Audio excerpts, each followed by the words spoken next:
Leitura do capítulo 3 e 4 do livro A Revolução dos Bichos, de George Orwell.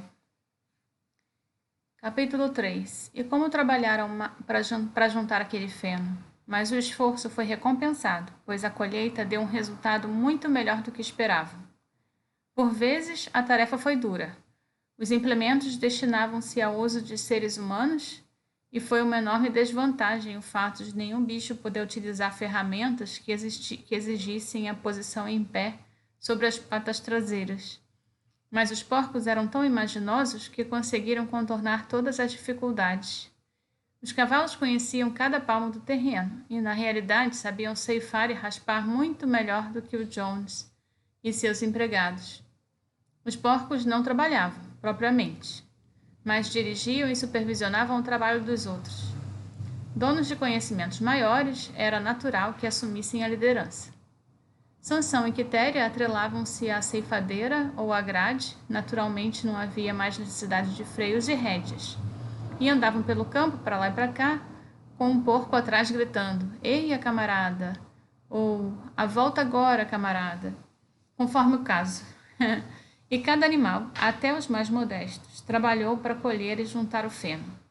Até os patos e as galinhas andavam o dia inteiro sob o sol, carregando no bico pequeninos feixes de feno. Enfim, terminaram a colheita 2 dias antes do tempo que Jones e seus empregados normalmente levavam. Mas, além disso, foi a melhor colheita que jamais se realizara ali. Não houve qualquer desperdício. As galinhas e os patos, com sua vista penetrante, juntaram até o menor talinho. E nenhum animal da granja roubou sequer uma bocada. Durante todo aquele verão, o trabalho na granja andou como um relógio. Os bichos felizes como nunca, cada bocado de comida construída um extremo prazer. Agora que a comida era realmente deles, produzida por eles e para eles, em vez de distribuída em pequenas quantidades por um dono cheio de má vontade. Ausentes ou inúteis parasitas humanos, mas sobrava para cada um. Havia também mais lazer, muito embora os animais fossem inexperientes nisso, encontraram muitas dificuldades, por exemplo, no fim do ano, quando colheram os cereais, foram obrigados a pisá-los, à moda antiga, e soprar as cascas, pois a granja não possuía uma debulhadeira. Mas os porcos, com a inteligência e Sansão com seus músculos fantásticos, sobrepujavam-nas. Sansão era a admiração de todos. Já era trabalhador no tempo de Jones, agora como que valia por 3. Dias houve em que o trabalho na granja parecia recair sobre seus fortes ombros. Da manhã à noite, lá esteve ele, puxando e empurrando, sempre no lugar onde o trabalho era mais pesado. Fizeram um trato com um dos galos para ser chamado meia hora mais cedo que os demais, todas as manhãs, e empregava seu tempo em trabalho voluntário no que parecesse mais necessário. Sua solução para cada problema, para cada contratempo, era "trabalharei mais ainda", frase que adotara como seu lema particular. Cada qual trabalhava de acordo com sua capacidade. As galinhas e os patos, por exemplo, economizaram 5 baldes de trigo na colheita, juntando os grãos extraviados. Ninguém roubava, ninguém resmungava a respeito das rações. A discórdia, as mordidas, o ciúme, coisas normais dos velhos tempos, tinham quase desaparecido. Ninguém se esquivava ao trabalho, ou quase ninguém. É bem verdade que a mimosa não gostava de levantar cedo e costumava abandonar o trabalho antes dos demais, sob o pretexto de estar com uma pedra encravada no casco. E o comportamento do gato era um tanto estranho. Em seguida notou-se que ele nunca podia ser encontrado quando havia trabalho por fazer. Desaparecia durante várias horas consecutivas e voltava a aparecer à hora das refeições, ou à tardinha, após o fim dos trabalhos, como se nada houvesse acontecido. Apresentava, porém, desculpas tão boas e rosnava de maneira tão carinhosa que era impossível não crer em suas boas intenções. O velho Benjamin, o burro, nada mudara após a Revolução. Executava sua tarefa da mesma forma obstinadamente lenta com o que fazia nos tempos do Jones. Não se esquivava do trabalho normal, mas nunca era voluntário para extraordinários. Sobre a Revolução e seus resultados, não emita opinião. Quando lhe perguntavam, não emitia opinião. Quando lhe perguntavam se não era mais feliz agora que o Johnny se havia ido, respondia apenas: os burros vivem muito tempo, então nenhum de vocês jamais viu um burro morto. E os outros tinham que contentar-se com essa obscura resposta. Aos domingos não se trabalhava, a refeição da manhã era 1 hora mais tarde, e depois dela havia uma cerimônia que se realizava todas as semanas, indefectivelmente. Começava com o hasteamento da bandeira. Bola de Neve achara no depósito uma velha toalha verde de mesa e pintara no centro, em branco, um chifre e uma ferradura. Era essa bandeira que subia ao topo do mastro todos os domingos pela manhã. O verde da bandeira, explicava Bola de Neve, representava o verde dos campos da Inglaterra. Ao passo que o chifre e a ferradura simbolizavam a futura República dos Bichos, cujo advento teria lugar no dia em seu gênero humano enfim desaparecesse. Após o hasteamento da bandeira, iam todos ao grande celeiro para assistir a uma assembleia geral conhecida como a reunião. Lá planejavam o trabalho da semana seguinte e discutiam resoluções. Estas eram sempre apresentadas pelos porcos. Os outros animais aprenderam a votar, mas nunca conseguiram imaginar uma resolução por conta própria. Bola de Neve e Napoleão eram sempre mais ativos nos debates. Notou-se, porém, que 2 nunca estavam de acordo. Qualquer sugestão de um podia contar na certa com a oposição do outro. Mesmo quando se resolveu, coisa que em si não podia sofrer objeção de ninguém, que o potreiro situado além do pomar seria reservado para os animais aposentados. Houve uma agitada discussão a respeito da idade de aposentadoria para cada classe de animal. A reunião era encerrada sempre que o hino dos bichos da Inglaterra e à tarde destinava-se à recreação.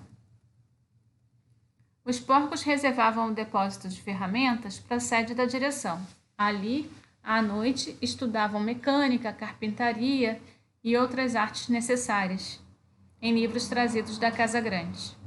Bola de Neve ocupava-se também da organização dos outros bichos por meio dos chamados comitês de animais. Ele era incansável nessa atividade. Formou o comitê de produção de ovos para as galinhas, a Liga das Caudas Limpas para as vacas, o comitê de reeducação dos animais selvagens, cujo objetivo era domesticar os ratos e os coelhos, o movimento Pró-Lã Mais Branca, que congregava as ovelhas, e outros mais, além da criação de classes para ensinar a ler e escrever. No conjunto, esses projetos foram um fracasso. A tentativa de domesticar as criaturas selvagens, por exemplo, falhou em pouco tempo. Eles continuaram a portar-se como dantes e simplesmente tiravam vantagem do fato de ser tratadas com generosidade. O gato ingressou no comitê da reeducação e por algum tempo andou muito ativo. Um dia foi visto sentado num telhado a doutrinar alguns pardais pousados pouco além do seu alcance. Dizia-lhes que todos os animais agora eram camaradas e qualquer pardal que o desejasse poderia vir pousar na sua mão. Mas os pardais preferiram ficar um pouquinho mais longe. As classes de ler e escrever, ao contrário, constituíram um enorme sucesso. Já no outono, quase todos os bichos estavam, uns mais, outros menos, alfabetizados. Os porcos já liam e escreviam muito bem. Os cachorros aprenderam a ler razoavelmente, porém se interessavam pela leitura de nada além dos 7 mandamentos. Maricota, a cabra, lia um pouco melhor que os cachorros e continuava a ler para os demais, à noite, os pedaços de jornal que achava no lixo. Benjamin sabia ler tão bem quanto os porcos, mas não exercia a sua faculdade. Ao que sabia, costumava dizer: nada havia que valesse a pena ler. Quitéria aprendeu todo o alfabeto, mas não conseguia juntar as letras. Sansão não foi capaz de ir até a letra D. Desenhava na areia com a pata as letras A, B, C, D e ficava olhando, com as orelhas murchas, às vezes sacudindo o topete, tentando com todas as suas forças lembrar-se do que vinha depois, inutilmente. É verdade que em várias ocasiões aprendeu E, F, G, H, Mas ao consegui-lo, descobria sempre que havia esquecido A, B, C e D. Afinal, decidiu contentar-se com as 4 primeiras letras e costumava escrevê-las 1 ou 2 vezes por dia, a fim de refrescar a memória. Mimosa recusou-se a aprender mais do que as 6 letras que compunham seu nome. Formava-as bem certinhas, com pedaços de ramos, enfeitava um conjunto com umas 2 flores e ficava andando à volta para admirá-las. Nenhum dos outros animais da granja chegou além da letra A. Notou-se também que os mais estúpidos, tais como as ovelhas, as galinhas e os patos, eram incapazes de aprender de cor os 7 mandamentos.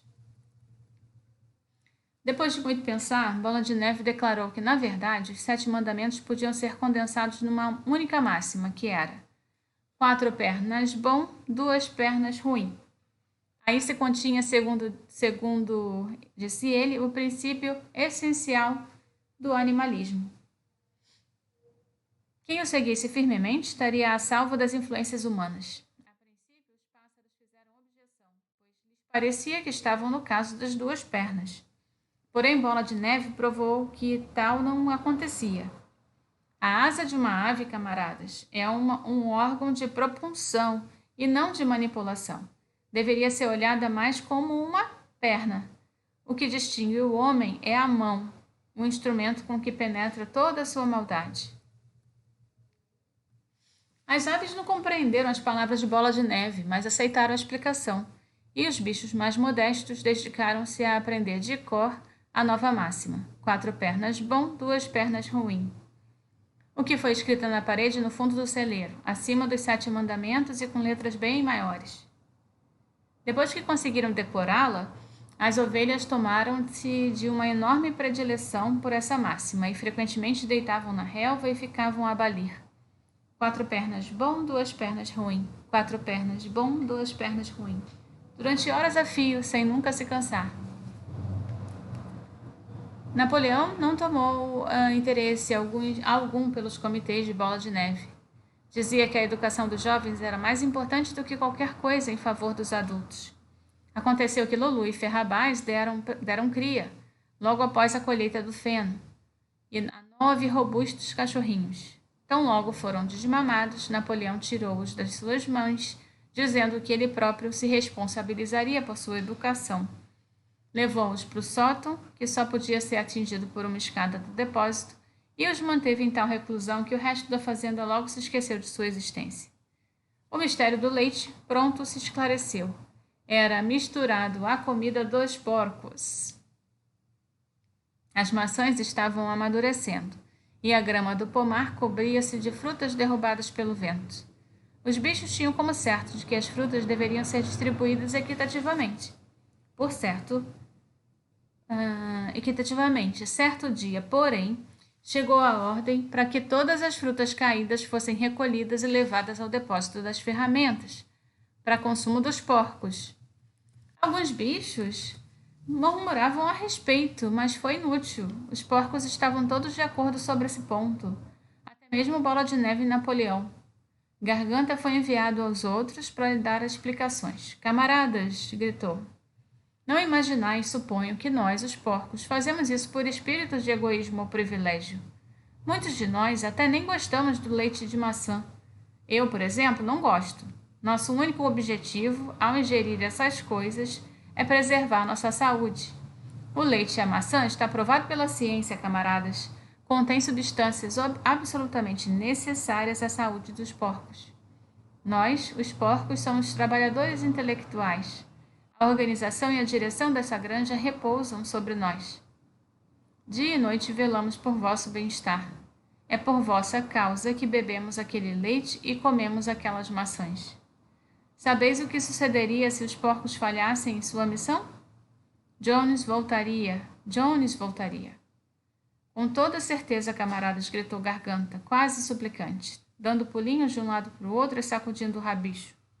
Com toda certeza não há dentre vós quem quisesse a volta de Jones. Ora, se algo havia sobre o que todos os animais estavam de acordo, era o fato de nenhum desejar a volta de Jones. Quando o assunto lhes foi posto sob essa luz, não tiveram mais o que dizer. a importância de manter a boa saúde dos porcos tornou-se óbvia. Foi, portanto, resolvido sem mais discussões que o leite e as maçãs caídas, bem como toda a colheita de maçãs, quando amadurecessem, seriam reservados para os porcos. Capítulo 4. Pelo fim do verão, a notícia do que sucedia na Granja dos Bichos já se espalhara pelo condado. Todos os dias, Bola de Neve e Napoleão enviavam formações de pombos com instrução de misturar seus animais das granjas vizinhas, contar-lhes a história da Revolução e ensinar-lhes a melodia dos bichos da Inglaterra. Jones passava a maior parte desse tempo no Leão Vermelho, em Willingdon, queixando-se a quem quisesse ouvi-lo da monstruosa injustiça que sofrera ao ser expulso de sua granja por uma súcia de animais imprestáveis. Os outros granjeiros eram-lhe simpáticos, em princípio, mas inicialmente não lhe deram muita ajuda. No fundo, cada um imaginava secretamente alguma forma de tirar vantagem do infortúnio de Jones. Era uma sorte que os proprietários das granjas adjacentes, a dos bichos, estivessem permanentemente em más relações. Uma delas, chamada Foxwood, era uma granja grande, abandonada e antiquada, coberta de mato, com pastagens cansadas e cercas caindo. O proprietário, Sr. Pilkington, era um sujeito indolente, granjeiro que passava a maior parte do seu tempo caçando ou pescando conforme a estação.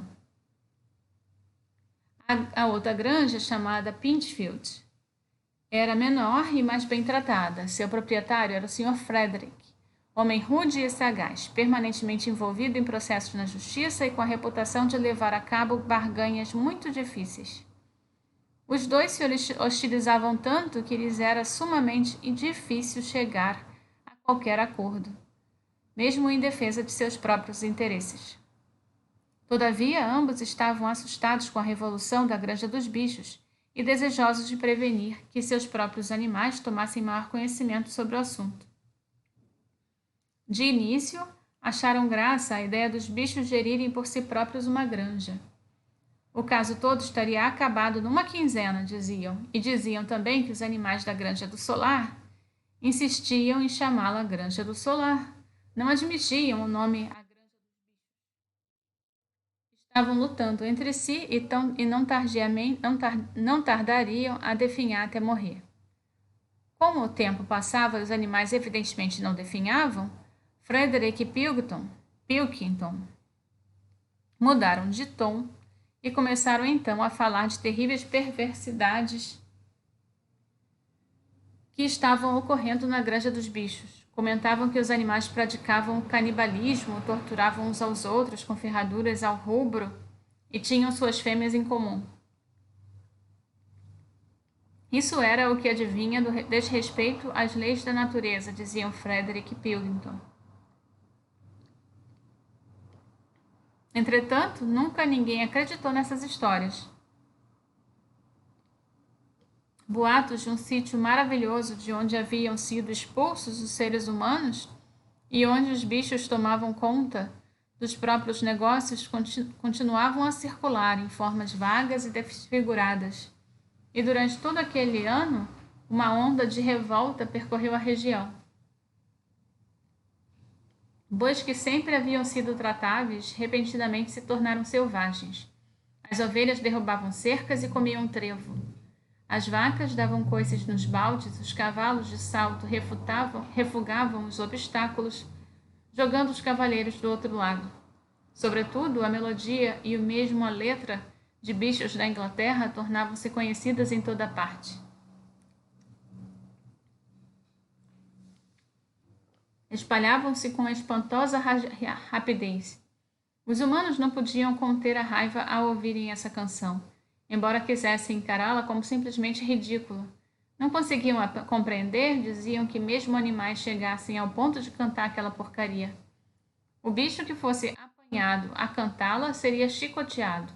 Ainda assim, a canção era irreprimível. Os melros cantavam-na pousados nas cercas, as pombas arrulhavam-nas nos olmeiros, e ela aparecia nas marteladas dos ferreiros e nos bimbalhar dos sinos das igrejas. Ao ouvirem-na, os seres humanos tremiam secretamente ante aquela mensagem que previa sua desgraça. No início de outubro, quando o trigo já fora colhido, amontoado em uma parte até debulhado, uma revoada de pombas chegou em turbilhão e pousou no pátio da Granja dos Bichos. Preso de grande excitação. Jones e todos os seus homens, mais meia dúzia de outros homens de Foxwood em Pinchfield, haviam penetrado pela porteira das 5 barras e vinham subindo a trilha que conduzia à fazenda, todos armados de bastões, exceto Jones, que marchava à frente com uma espingarda na mão. Era evidentemente uma tentativa de recuperar a granja. Há muito isso era esperado e os preparativos estavam feitos. Bola de Neve, que estudara um velho livro sobre campanhas de Júlio César, encontrado na Casa Grande, estava encarregado das operações defensivas. Rapidamente deu suas ordens e em pouco tempo cada animal estava em seu posto. Quando os homens chegaram perto das casas, Bola de Neve lançou o primeiro ataque.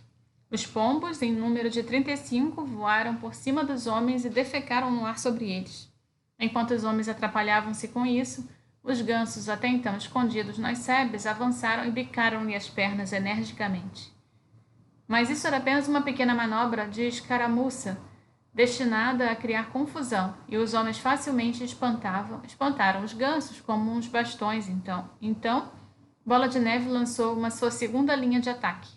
Maricota, Benjamin e as ovelhas, com Bola de Neve à frente, arremeteram sobre os homens, mordendo e escoiceando-os por todos os lados.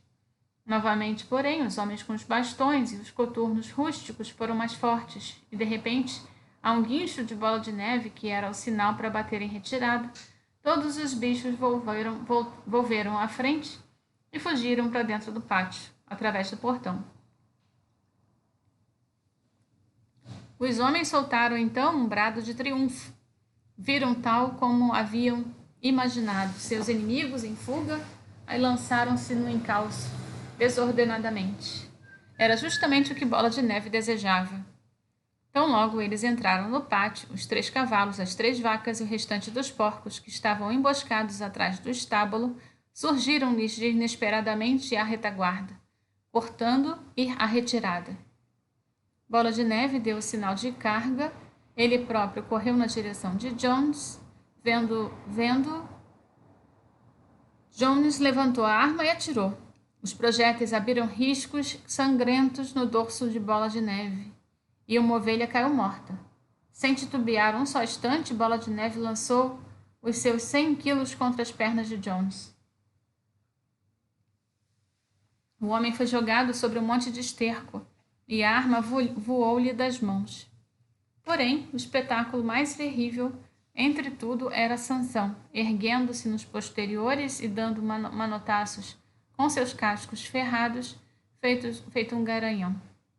Logo ao primeiro golpe, atingiu o crânio de um cavalariço de Foxwood, prostrando-o sem vida na lama. Antes disso, vários homens largaram os bastões e tentaram correr. O pânico tomou conta deles e, em poucos momentos, os animais os caçavam em volta do pátio. Foram chifrados, batidos, mordidos e atropelados. Não houve bicho da granja que não tirasse desforra. Cada um à sua moda, até o gato, inesperadamente, saltou de um telhado sobre as costas de um peão, cravando-lhe as unhas no pescoço e fazendo o homem dar um berro de dor. Em dado momento, desimpedida a saída, os homens conseguiram fugir do pátio e correram desabaladamente rumo à estrada principal. E assim, poucos minutos após a invasão, batiam em vergonhosa retirada, pelo mesmo caminho da vinda, com uma multidão de gansos no seu encalço, bicando-lhes as pernas sem piedade. Todos os homens haviam fugido, exceto um. No pátio, Sansão empurrava com uma pata o cavalariço que jazia de bruços na lama, tentando virá-lo, mas o rapaz não se mexia. Está morto, disse Sansão, penalizado. Eu não queria fazer isso, esqueci que estava usando ferraduras.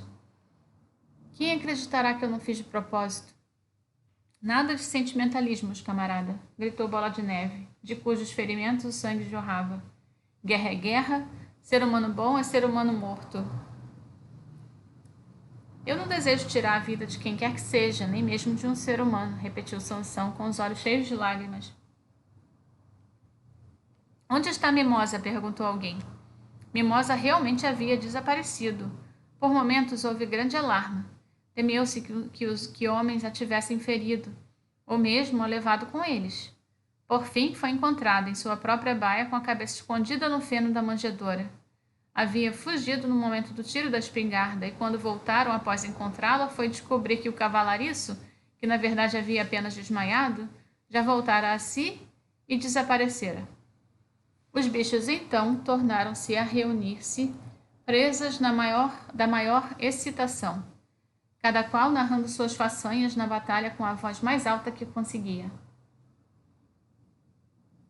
Uma celebração de improviso realizou-se imediatamente. A bandeira foi hasteada e cantaram bichos da Inglaterra muitas vezes. Depois, a ovelha morta recebeu funerais solenes, sendo plantado em seu túmulo um ramo de espinheiro. Ao pé do túmulo, Bola de Neve fez um pequeno discurso, pondo em relevo a necessidade de todos os animais estarem prontos a morrer pela granja dos bichos, se necessário. Os animais decidiram por unanimidade criar uma condecoração militar, a Herói Animal Primeira Classe, que foi conferida ali mesmo a Bola de Neve e a Sansão. Consistia numa medalha de bronze. Era na realidade bronze dos arreios achados no galpão de ferramentas, para ser usada nos domingos e feriados. Criaram também a Herói Animal Segunda Classe, conferida póstumamente à ovelha morta. Houve muita discussão quanto ao nome que seria dado à batalha. Por fim, foi batizado de Batalha do Estábulo, pois fora o lugar onde se armara a emboscada. A espingarda de Jones foi encontrada na lama. Como existisse uma boa quantidade de cartuchos na casa grande, ficou decidido que colocariam a espingarda ao pé do mastro, como se fosse uma peça de artilharia, e dariam uma salva 2 vezes ao ano, uma no dia 12 de outubro, aniversário da Batalha do Estábulo, e outra no dia do solstício de verão, aniversário da Revolução. Bem, acabamos aqui então o capítulo 4, na página 29.